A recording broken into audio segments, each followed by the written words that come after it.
Welcome back to the channel, everyone. It's time to talk about SmackDown Live and what went down. So, I'm going to do this quickly. I'm going to get this over with real quick. I'm going to talk about the things that happened on the show. And then I'm out of here because I'm very tired after having a long day at uni and I want a break. So the show started off with Kofi Kingston having an exclusive interview about Kevin Owens' betrayal last week. Kofi said that everyone deserves second chances, and that's one of the things that New Day is all about. They thought that they thought Kevin Owens, they thought of giving Kevin Owens a second chance, but Kevin Owens was being Kevin Owens. Kevin Owens would then come out and state that Kofi Kingston is not championship material. He goes on and says that what you did at WrestleMania, people will never ever forget. But sooner or later, people will. Xavier Woods comes out and attacks Kevin Owens, but Kevin Owens retaliates back with a super kick and fleeing the scene when Kofi saw Kevin attack Woods. First match of the night was Becky Lynch taking on Bayley for the first time ever, and this was a decent match, and Becky got the victory. I guess Becky has beat you now, Bayley, considering that you said last week Becky's never beaten me. Well, I bet you're eating your words now. Becky didn't have time to celebrate for long, though, as Charlotte Flair, the soon-to-be 9-time women's champion, came out and attacked Becky Lynch and shoved Bayley into the turnbuckle. So that builds up what's going on there. I do love the fact that they're having Becky Lynch dealing with her certain rivals on on the brands that she's on. I was more concerned that they were going to make it more like that. It makes sense for her to be dealing with whoever's on the certain brand because she's holding 2 titles. At least WWE have not yet broken the rules since the Superstar Shakeup. The only thing they've been doing is just drafting more people for no reason. That's all they've been doing. So at least they haven't had like a Raw Superstar show up on SmackDown or something. If it doesn't have anything to do with the shakeup. So the Hardy Boys came out to address their status as the SmackDown Tag Team Champions, and Matt Hardy and Jeff Hardy said that he has to have surgery, and they have no choice but to relinquish the SmackDown Tag Team Championships. So this is pretty sad news. I feel like the Hardy Boys never got a chance to have a run with the championships. I guess I'm guessing this now makes the Hardy Boys the shortest reigning tag team champions. I think their reign was shorter than Miz and Chains. Don't think it was planned, but it is what it is, and it's a shame. And SmackDown barely have any tag teams, so who the hell's going to compete for it? You've only got Heavy Machinery and the B Team. You need to start forming tag teams. You start getting like Apollo Crews. You should get like Apollo Crews and team him up with Shelton Benjamin. Come on, WWE. Get your act together with the tag teams. So then Lars Sullivan came out to attack them again. He attacked Matt Hardy. He was about to target Jeff Hardy, but R-Truth came from behind with a steel chair, smacked Lars Sullivan in the back with a steel chair, and then Lars Sullivan punched the chair out of R-Truth's hand when R-Truth went to swing again. That got the freak accident and the freak bomb. That's what I'm calling it, the power bomb. That's what I'm calling it, the freak bomb. Kairi Sane and Asuka took on 2 local jobbers. You know, this is what happens when you don't have any tag teams for the women's division. You're going to be doing local talents. Are Kairi Sane and Asuka going to go on a losing streak now? Because the Iconics certainly went on one when they were versing a bunch of... After they dealt with the Brooklyn Bells, they went on a massive losing streak. I'm not saying Kyrie and Oscar will. Just saying. So, I don't know who their names were, nor did I care. Inside elbow on the redhead girl that was in green attire. Like there was any doubt who was going to win this one. Roman Reigns came out, cut a promo. Out came Shane McMahon. The best in the world! So Shane came out and he announced that, well, he was talking about other things, but I'm getting straight to the point, that Shane announced that Roman Reigns will be in a handicap match. And then next thing the music played. B-Team, B-Team, go, go, go! B-Team, B-Team, go, go, go! And I'm just like, oh, God. The B-Team is his handicap. That's just ridiculous. That's just ridiculous. So, and also, Shane McMahon had a special referee enforcer that was Elias. Roman Reigns ended up getting the victory like he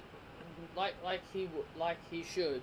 He got the victory, pinning Curtis Axel after a bit of a after a couple of screw jobs here and there. Well, not really screw jobs, so just a few screwy moments in the match. So we're going to talk about the Money in the Bank participants next. And the women's participants for SmackDown, so it's complete now. So the SmackDown participants are Bayley, Ember Moon, Carmella, and Mandy Rose. Now Mandy Rose, her being put into it was interesting, because there was a backstage segment with Sonya Deville and Mandy Rose both contemplating over who should go in the Money in the Bank. Sonya willingly just gives Mandy Rose the opportunity. She believes it's Mandy Rose's time to shine. So she gives Mandy Rose the opportunity, and Mandy thanks Sonya, and they both hug like real friends. Now, I want to say this. I want to say this real quick. Doesn't this seem suspicious? I got that funny feeling Sonya Deville, when the night comes, Sonya Deville is going to screw Mandy Rose. I asked this question on Twitter in a poll. Will Sonya Deville turn? And majority of the people said yes. Majority of the people said yes. A couple of people said no. But the majority, about 80%, said yes. Sonya's going to turn. So a lot of us are predicting that Sonya is going to turn on Mandy at Money in the Bank. Which, to be honest with you, you may as well just go ahead and do. If you're not going to put the tag team titles on them, just break them up. Sure, I said that this is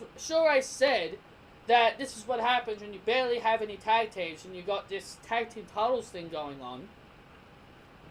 But I just don't see the women's tag team titles lasting.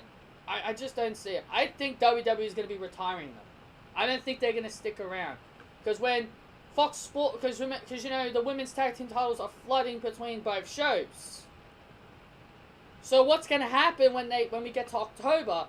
Because Fox doesn't want to have anything to do with superstars who are a part of Raw. They only want to deal with the wrestlers that are on their brand. So what are you going to do with the tag team titles? Are you going to make them exclusive to one brand? You should only make them exclusive to the brand that actually has enough teams. And as far as I'm concerned, no brand has any teams. Barely have any. So I've got a feeling they'll probably get rid of them. Because there's no reason for them. I was willing to give the women's tag team titles a chance, but these titles have done nothing. You may as well just get rid of them. And only bring them back when you actually have teams. Enough teams. So, yes, I'm one of those people that I think Sonya Deville is going to turn on Mandy Rose. And I think they're going to make Mandy Rose transition into a babyface. That's just my opinion, and I think that's the right thing to do. They don't need to have Sonya Deville be the face, because why cheer the person that screwed over someone? That's just silly. So, I see Mandy Rose becoming the babyface. In the men's, we had Finn Balor, Ali, Randy Orton, and Andrade. So, Randy Orton, to me, was the surprising one. I didn't expect him to be in it. So just like Raw yesterday, the men's participants of the Money in the Bank were in a tag team match. And it's the same thing here with SmackDown. They had the babyfaces Balor and Ali take on the heels Randy Orton and Andrade. And Ali got the pinfall victory on Andrade. Then Randy Orton delivered the RKO on the Balor, and then Orton and Ali ended up brawling for a bit. Then the main event was Kofi Kingston and Kevin Owens again. Like I said, they had 2 segments. Kevin Owens came back out for the Kevin Owens show, I'm assuming. And he said that Xavier Woods was his guest. Because he's still hurting after his injury. After what happened early on. So he brings out toy versions of the New Day members. Xavier Woods and Big E. And he basically throws them on the floor. Because, yeah, that's what grown-ups do with toys. And then out came Kofi Kingston for some revenge. And this is the Kofi Kingston I've been wanting to see. Enough of this smiling, I finally lived my dream. I'm done with that now. He's lived his dream. I'm great for him. Great for him. He's lived his dream. He's now WWE Champion after 11 years. But can he stop throwing pancakes and gyrating and smiling? It's time for him to take this seriously. So, I'm glad he finally took this seriously because of what Kevin Owens has done to his New Day brothers. Insulting them. And then Kofi and Owens have this big massive brawl. And Kofi stands tall at the end of it. And I thought that was great. This is the Kofi Kingston I've been wanting to see. A much serious Kofi Kingston. Outside of that, that was pretty much everything on SmackDown Live. Aleister Black had another little segment backstage when he was in a dark room. That was very good. Outside of that, other than that, that's everything. Like I said, quick to the point. Just gonna talk about a couple of things, and that's it. I'm not gonna waste anyone's time ranting or bitching and moaning and carrying on. Just straight to the point. There's everything for you guys. Hit that thumbs up. Comment your thoughts down below on SmackDown. Did you guys enjoy SmackDown, or did you think it was bad? Honestly, in my opinion, I thought SmackDown was okay. It wasn't at the levels of good or bad. I just thought it was okay. But definitely will need some improvements. It definitely does need improvements. So anyway, guys, like I said, hit that thumbs up, comment down below, subscribe if you haven't done so, and I'll see you all in my next video. See you then, guys.